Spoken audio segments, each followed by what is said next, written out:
Hello, আবারও চলে এসেছি সেকেন্ড মিনি ভ্লগ নিয়ে। এবার যাবো আমরা কিরণদির বাড়ি। ফাইনালি গাইজ পৌঁছেছি, আর আমাদের শ্যুট আছে। আর আজকে মোটামুটি এখন ফ্রেশ হয়ে নিয়ে একটু কিছু খেয়ে গিয়ে প্র্যাকটিসে বসবো। কি করবো জানি না আমরা। কী করবো মানে কি করবো সেটাই জানি না। মানে হ্যাঁ, কি মানে করবো এখন কি কিছু মানে কি নাচ করবো সেটা মানে হ্যাঁ, কোনো ভাবনা চিন্তাই নেই, মানে কি করবো কোরিওগ্রাফি কিছুই করা নেই। আমি আইসক্রিম খাচ্ছি।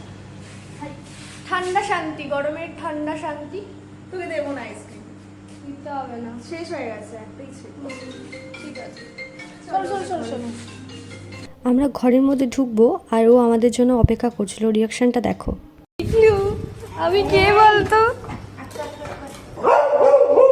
হ্যাঁ, আইসক্রিমটা ওকেও দাও, তুমি একা একা খেলে হবে? এবার আমাকে পেয়ে ওর আনন্দটা দেখো। যাই হোক, বিগলো আমার থেকে আদর চাইছে আর আমি দেবো না, তাই কখনো হয়? আদর করা, খাওয়া দাওয়া, প্র্যাকটিস, ঘুম সব মিটিয়ে আমরা চলে গেলাম পরের দিন সকালবেলায়। শ্যুট করে আমাকে সেই দিনই বাড়ি ফিরতে হবে বলে আমরা খুব ভোর ভোরে উঠে পড়েছিলাম, তাও আমরা লেট হয়ে গেছিলাম। Eternity later. তারপর আমরা শ্যুটটার জন্য তাড়াতাড়ি রেডি হওয়া শুরু করি। আর আমার এই শ্যুটটা করার সময় বেশ শরীর খারাপ ছিল। বাড়ি থেকে যাওয়ার আগে মনে হচ্ছিল এই শ্যুটটা যদি ক্যান্সেল করে দিই, কিন্তু না।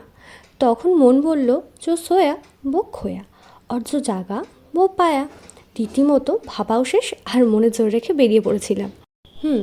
আমরা এবার পুরোপুরি রেডি, বেরিয়ে পড়লাম শ্যুট করতে যাওয়ার জন্য। আমাদের শ্যুটের লোকেশান ছিল ময়দানে নেমে দেখি বেশ বৃষ্টি পড়ছে। তখন আমরা ভাবছিলাম শ্যুটটা ঠিকমতো করতে পারবো তো। তখন আমার সেই মনে জোরটা বলে উঠলো, হ্যাঁ আমাদের তো পারতেই হবে। বৃষ্টিটা কিছুটা কমলেই আমরা আমাদের ফাইনাল শ্যুট নিয়ে আলোচনা করতে থাকি। আর দিন চলে যাই আমরা আমাদের ফাইনাল শ্যুটে। ফাইনালি আমরা আমাদের শ্যুটটাকে কমপ্লিট করে নিই আর রওনা দিই আমরা আমাদের বাড়ির উদ্দেশ্যে। Thank you so much for watching this video. Go and subscribe to my channel right now.